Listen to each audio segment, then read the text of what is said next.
3. Cicely was woken next morning by an unusual thing. Sunshine. Normally, she would sleep only a few hours during the night, and then discover herself lying wide-eyed in the claustrophobic dark. Her contorted back muscles keeping her hostage in her bed with the threat of needle-sharp pains. Now she lay blinking in the golden glow of a sun which must have risen quite a while ago. Her attic bedroom, tucked under the steepled roof of the Victorian cottage, had walls which were vertical only halfway up to the ceiling, sloping sharply the rest of the way in line with the roof. From where Cicely lay, her bedroom looked like a hexagonal cubby, lit up like a cell in an irradiated honeycomb. Through one open window, she could see cloudless blue sky. Through the other, the complex architecture of oak branches laden with fresh snow. The air was still, the spiderless cobwebs hanging loose from the blistered wooden window frames hardly stirred. Only after a minute or two could she detect the almost subsonic hum of the farm's activity.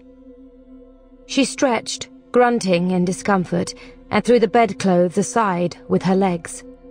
The angle of the sunlight was such that her bed was in line for the warmest rays, so she lay exposed for a while, limbs spread in an X shape, basking her naked skin. The walls of her bedroom were bare, too.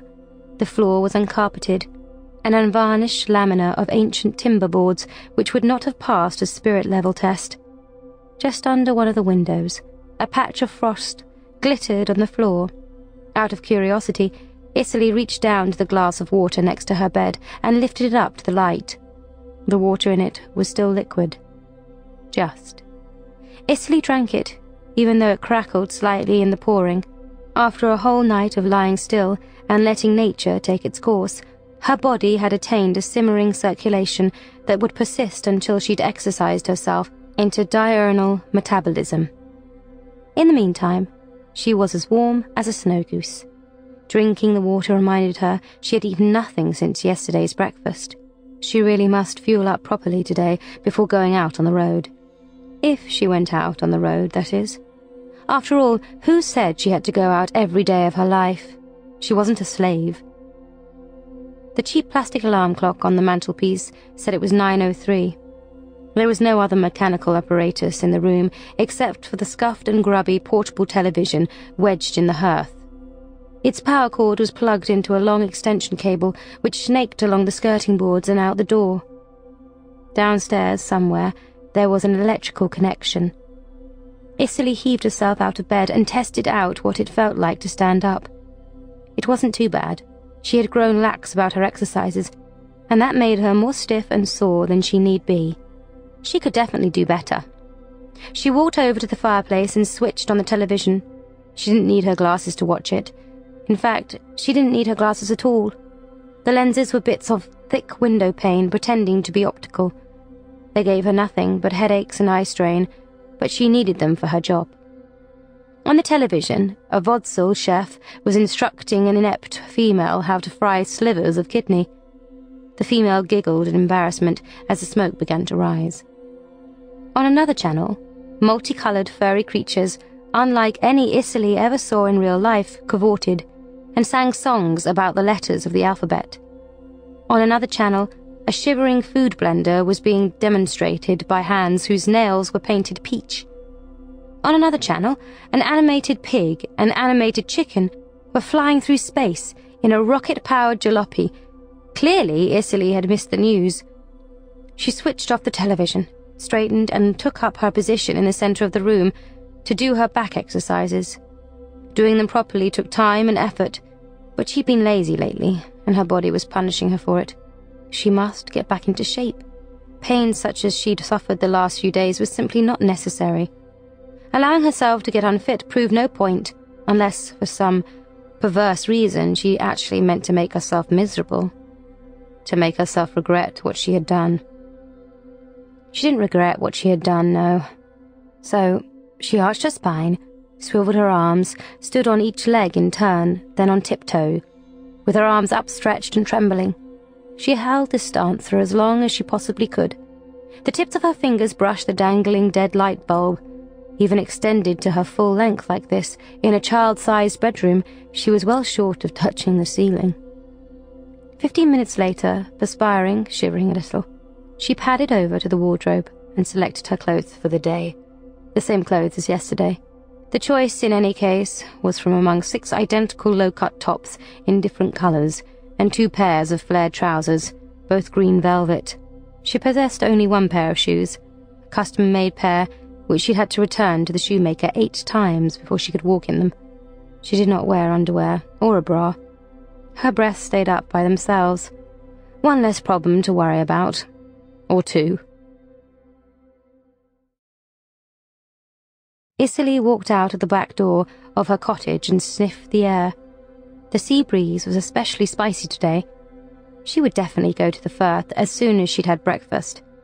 And afterwards, she must remember to wash and change her clothes, in case she came across another clever guesser, like the Vodsel with the mollusk in his pocket. The fields all around her house were shrouded in snow, with patches of dark earth poking through here and there, as if the world were a rich fruitcake under cream.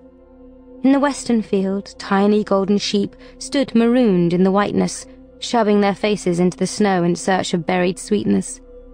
In the northern field, a giant mound of turnips on a raft of hay shone like frosted cherries in the sun.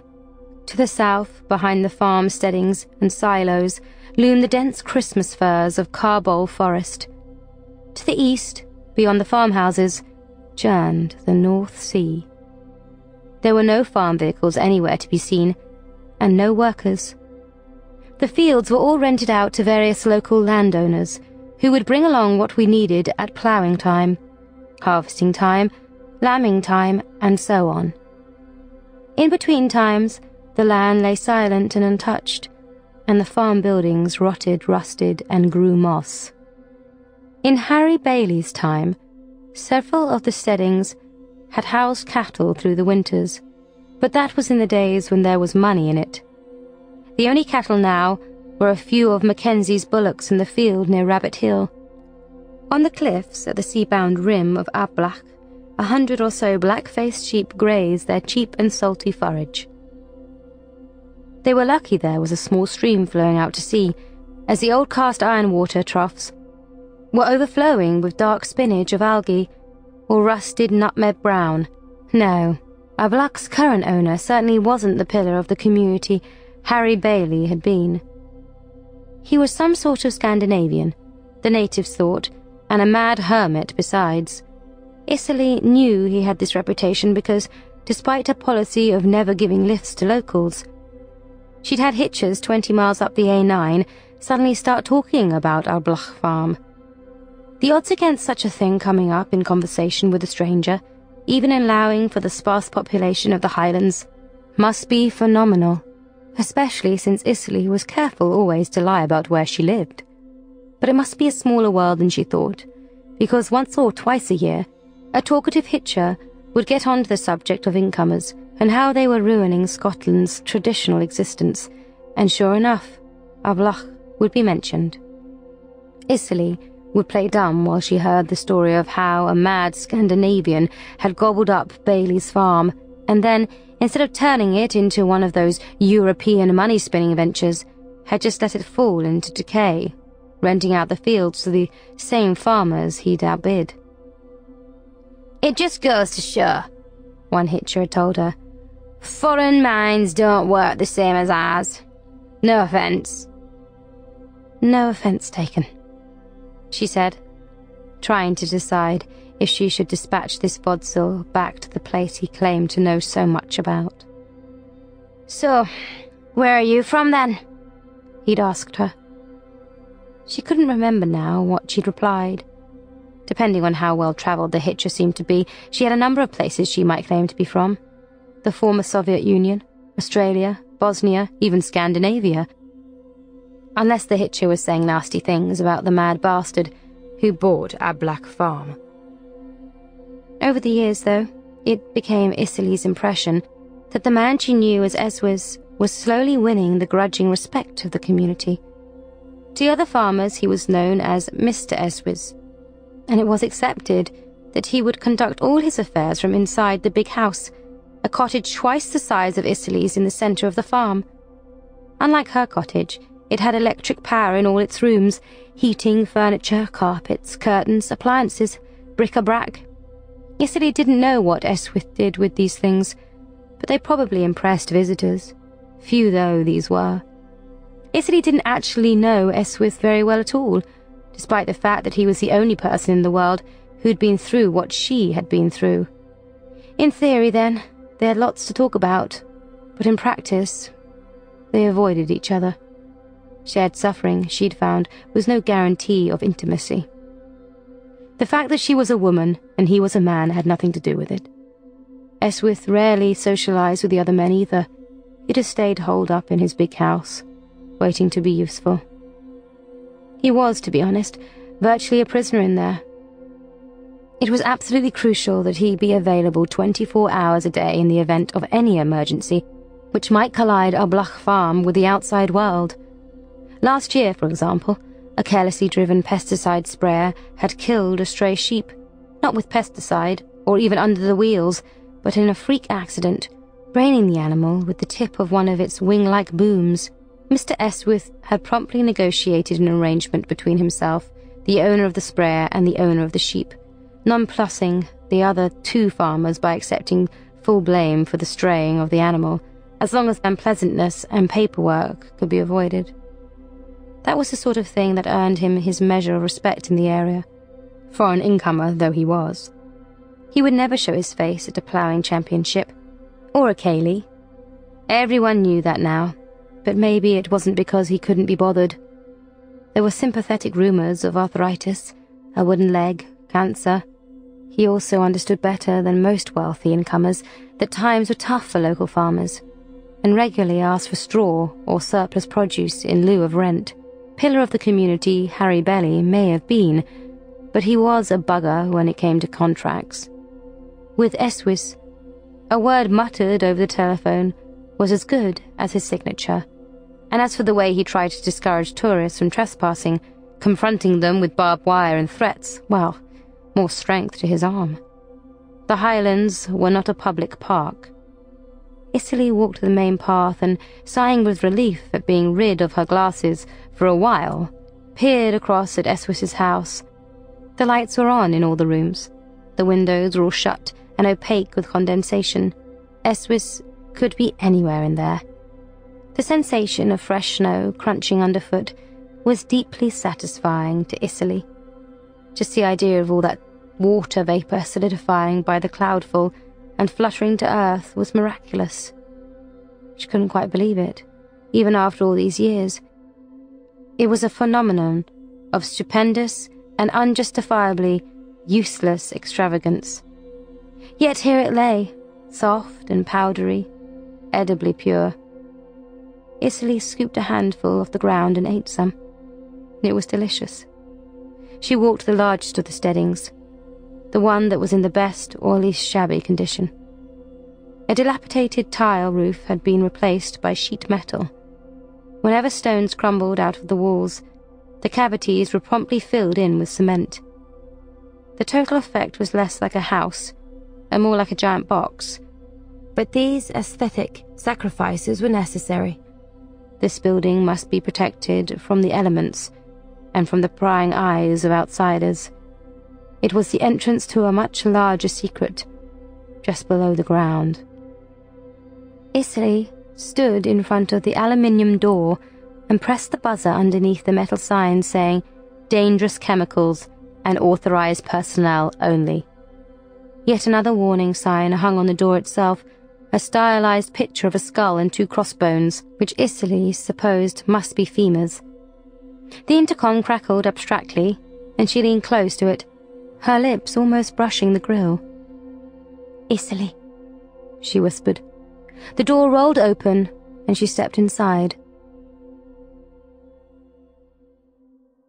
Impatient to get out to the Firth, Icely didn't linger over breakfast. She was back at her cottage within 20 minutes, comfortably full of stodge, and carrying a small plastic doggy bag of the German Hitcher's personal effects. The men down below had seemed pleased to see her, and had expressed concern about her having missed dinner the previous evening. It was a real treat, Ansel told her, in a thick provincial dialect of her own language. Shanks of Wursten in silsira sauce, with fresh wild berries for dessert. Well, never mind, Isserley had said, spreading slice after slice of bread with masanta paste. She never knew what to say to these men. These labourers and process workers she would certainly never even have met in the course of ordinary life back home. Of course, it didn't help that they looked so different from her, and stared at her breasts and her chiselled face whenever they thought she couldn't see. They were busy today, and had left her to her meal. But not before passing on an important bit of news. Amlis Vess was coming. Amlis Vess? Coming to Ablach Farm? Tomorrow? He'd sent a message. He was already on his way. They were not to go any special bother. He wanted to see everything just as it was. Who would have thought it? Isserley had murmured something non-committal, and the men hurried off to make more preparations for the big event. Excitement was rare in their lives. Now that Ablach Farm was well established, and they had time on their hands. No doubt this visit from the boss's son was an almighty thrill compared to spending yet another afternoon gambling with bits of straw, or whatever men of their sort did. Left alone in the dining hall, Isserley had served herself a bowl of gushu, but it tasted strangely sour. It was then that she noticed that the whole subterranean complex, as well as smelling faintly of male sweat and crap food as always, smelled pungently of cleaning agents and paint. It made her even more determined to get back into the fresh air as soon as possible. The walk back to the cottage through the snow cleared her sinuses and helped the food settle. Clasping the doggy bag between her legs, she unlocked the front door of her house and let herself into the living room, which was vacant and bare apart from some large piles of twigs and branches scattered over the floor. She gathered an armful of the best ones and carried them out to the backyard, letting them fall along with the doggy bag onto the snowy earth. Those twigs that were the correct shape she arranged into a little pyre. The rest she kept in reserve. Next she unlocked and swung open the rusty doors of the small cast-iron shed adjacent to her cottage. She laid the palms of her hands on the bonnet of her car, feeling how icy cold it was. She hoped it would start when the time came. For the moment, however, this wasn't her concern. She opened the boot and fetched out the German hitcher's rucksack. It, too, was affected by the overnight freeze, not frosty exactly, but damp and chilled, as if from a refrigerator. Isserley carried the rucksack out into the yard, having first checked that there was no one around. There wasn't a soul. She lit the bottom twigs of the pyre. The wood was bone dry, having been gathered months ago and kept indoors ever since. It crackled into flame immediately. When upended, the backpack proved to be an unexpected cornucopia. More had been fitted into it than seemed concordant with the laws of physics.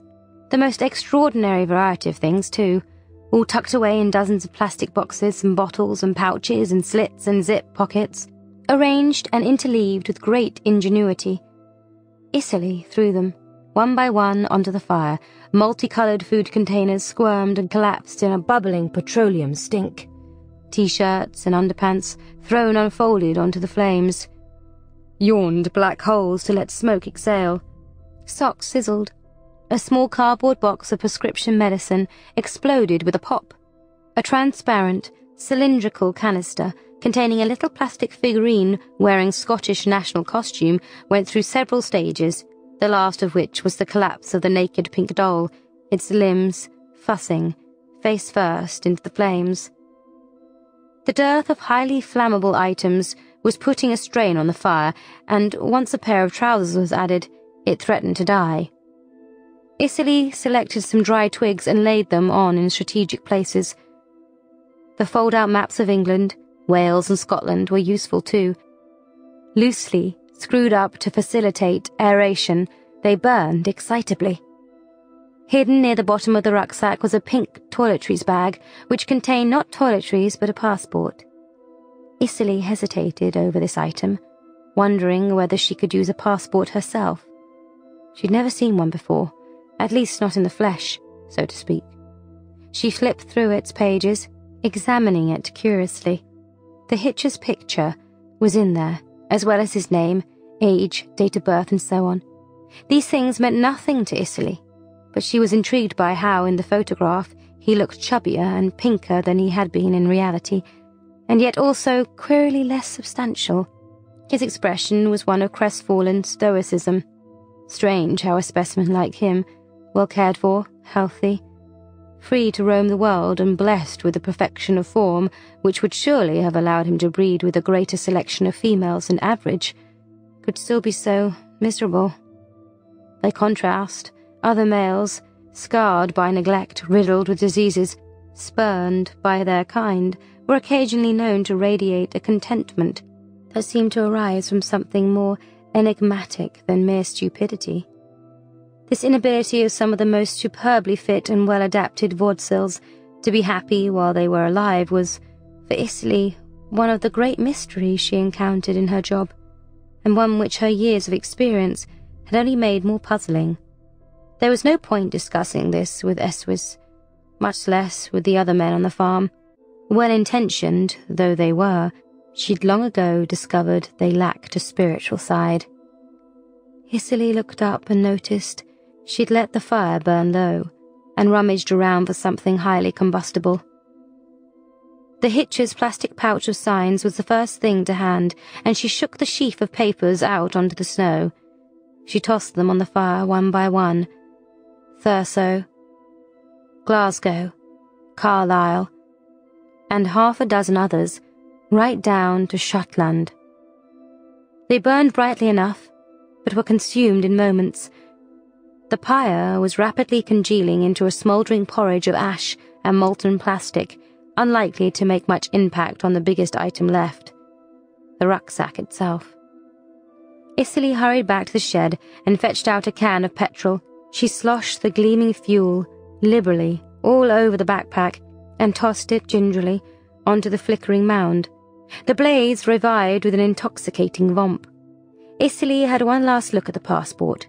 She decided that if she was going to risk holding on to documents, a driver's license might come in handier. In any case, she noticed belatedly that the gender of the passport's owner was specified, and that his height was officially certified to be 1 meter 90 centimeters. Icily smiled and threw the little red book onto the fire. From the doggy bag, the wallet went onto the pyre too, once she had removed the paper money. Some of the money was not legal tender in the United Kingdom. This she discarded. The sterling she could add to her supply for buying petrol. It was just as well she never bought anything else, for her hands stank of petrol now, and she'd pass this smell on to the banknotes. A visit to the seashore and a shower afterwards seemed like a better idea than ever. Then she would go out for a drive, if she felt like it. Hitchers would be thin on the ground anyway, on a snowy day. Amlis Vess would just have to understand that. Icily walked along the pebbled shore of the Moray Firth, drinking in the beauty of the great uncovered world. To her right, trillions of litres of water surged between Aublach's beach and an invisible Norway beyond the horizon. To her left, steep, gorse-encrusted hills led up to the farm. Stretching endlessly behind and ahead of her was the peninsula's edge, whose marshy pasture, used for grazing sheep, ended abruptly at the brink of the tide in a narrow verge of rock, curdled and sculpted by prehistoric fire and ice. It was along this verge that Icily most loved to walk. The variety of shapes, colours and textures under her feet was, she believed, literally infinite. It must be. Each shell, each pebble, each stone had been made what it was by eons of submarine or subglacial massage. The indiscriminate, eternal devotion of nature to its numberless particles had an emotional importance for Icily. It put the unfairness of human life into perspective. Cast ashore, perhaps only briefly before being fetched back for another million years of polishing and reshaping. The stones lay so serene beneath her naked feet.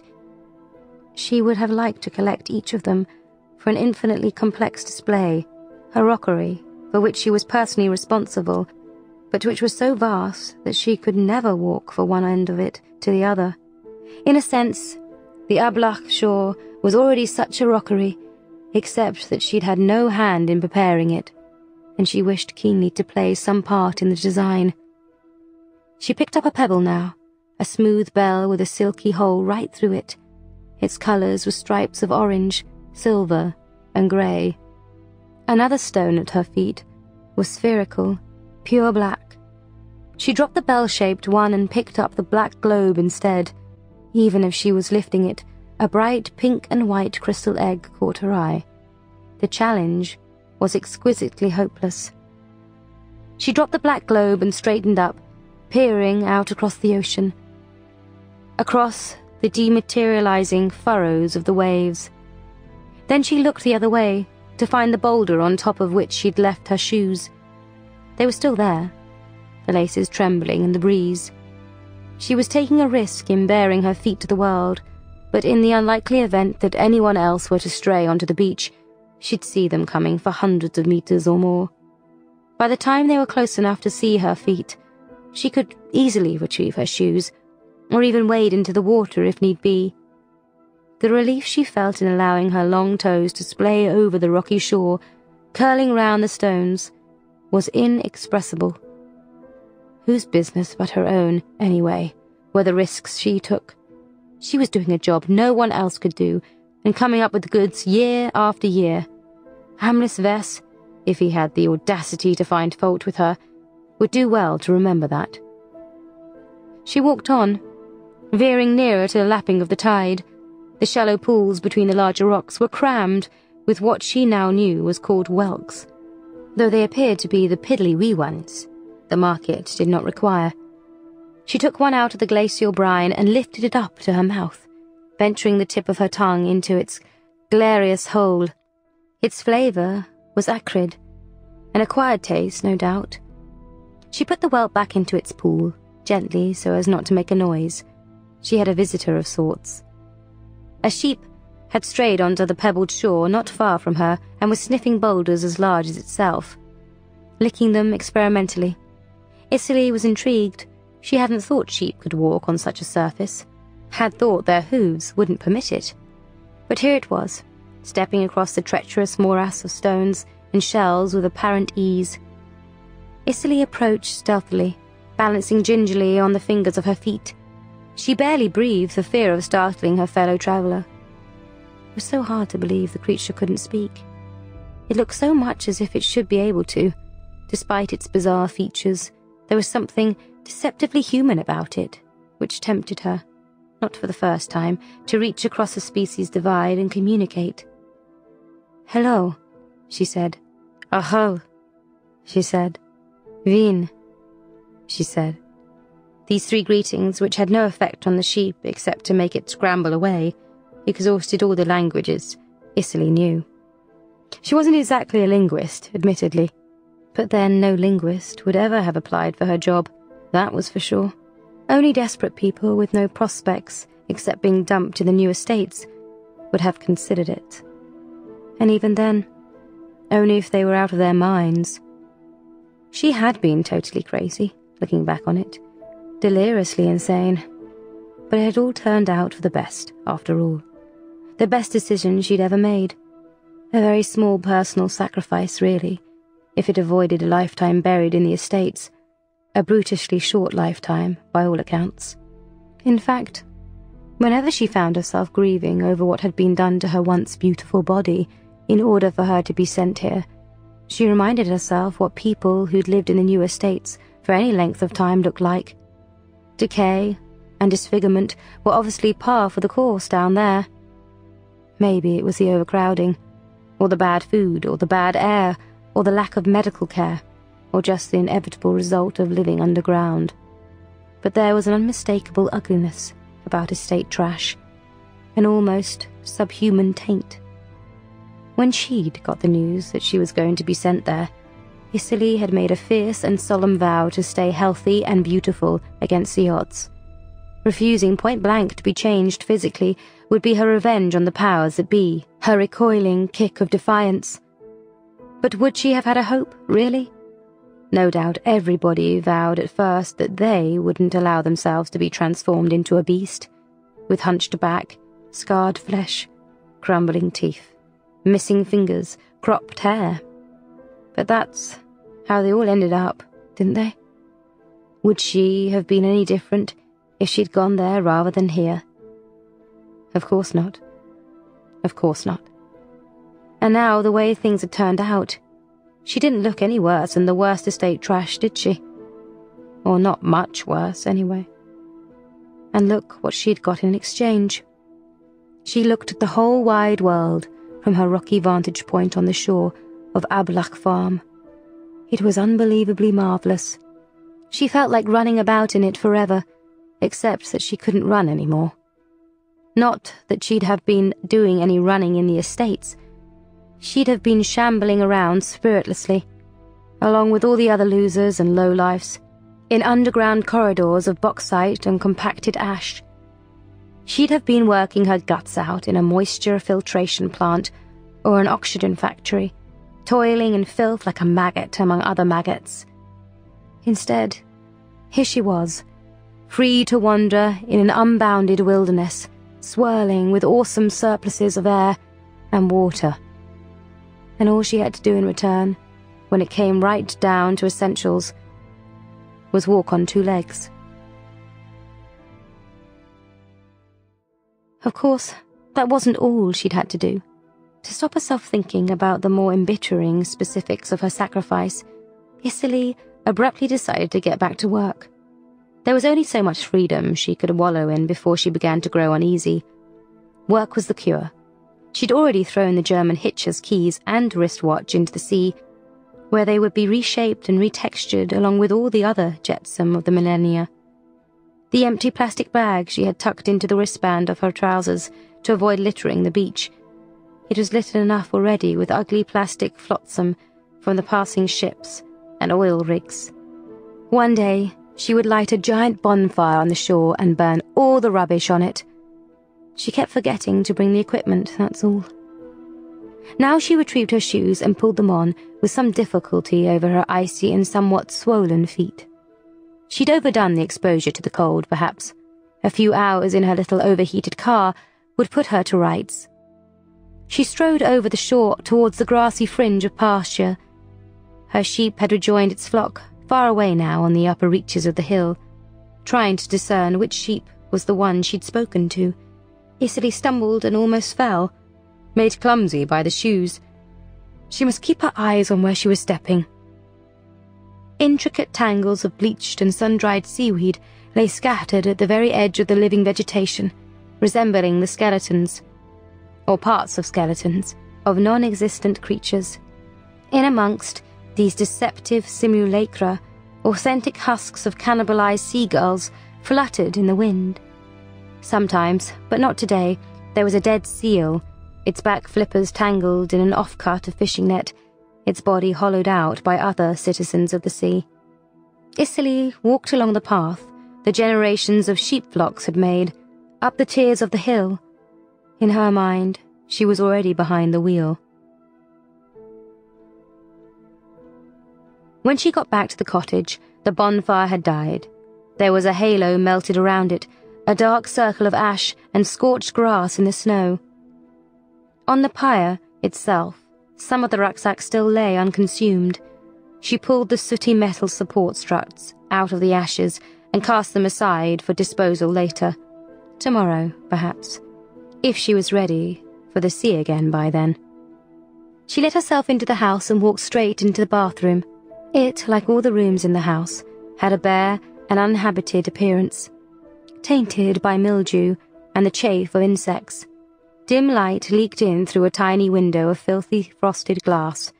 A jagged shard of mirror slumped crookedly in the alcove behind the sink, reflecting nothing but peeling paintwork. The bathtub was clean, but a little rusty, as was the sink. The yawning interior of the lidless toilet bowl, by contrast, was the colour and texture of bark. It had not been used for at least as long as Isserley had lived here.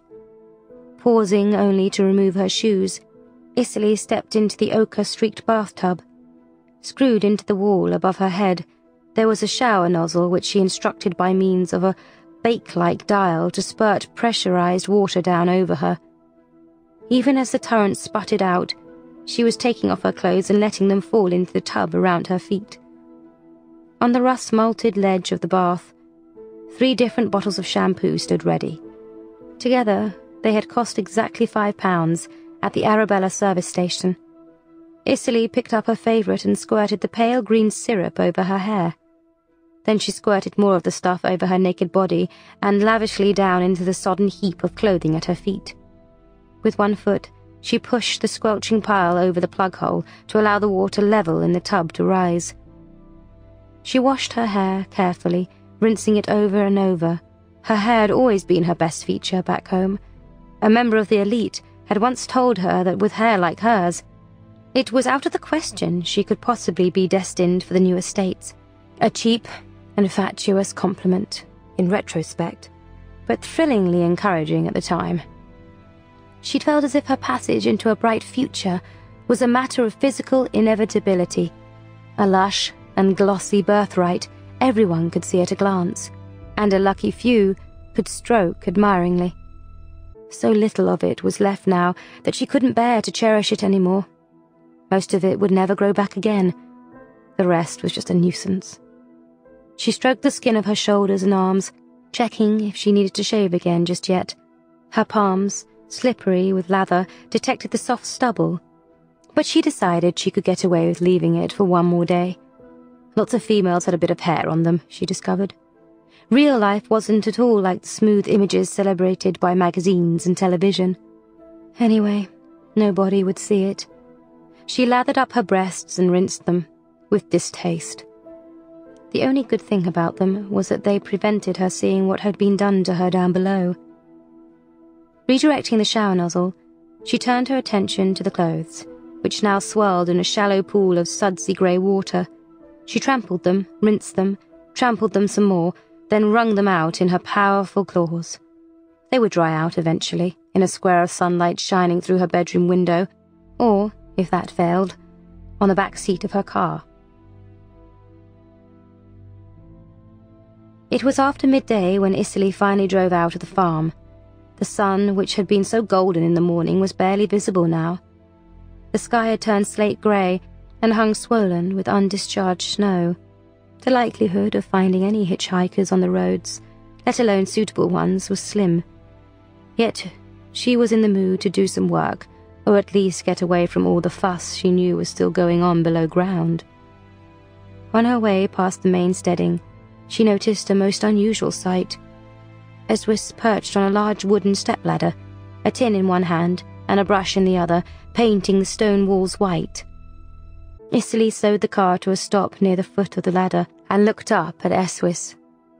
She was already wearing her glasses, and so he wasn't all that clear, distorted by the glare of the sun. It occurred to her to take her glasses off for a moment, but that seemed impolite, given that Eswis was wearing his. "Achal," she said, squinting up, not knowing if she'd done the right thing in stopping. "Achal," he replied, as taciturn as the farmer he was supposed to be. Perhaps he was wary of their native language being spoken out in the open, even though there was no one else around to hear it. Paint dribbled off the end of the brush he was holding, but, apart from frowning, he did nothing about it, as if Isserley's greeting was some sort of mishap which must be stoically endured. He was wearing overalls and a cap, and paint-spattered green Wellingtons, whose secret interiors had taken almost as long to design as Isserley's shoes. All things considered, he'd got off more lightly than she had, Isserley felt. He had no breasts, for a start, and more hair on his face. She waved at the task he was busy with. Only a fraction of the building had been whitened. "Is this in honor of Amlis Vess?" she asked, superfluously. Eswis grunted. "Quite a fuss," ventured Isserley. "Not your idea, surely?" Eswis scowled and looked down at her in disgust.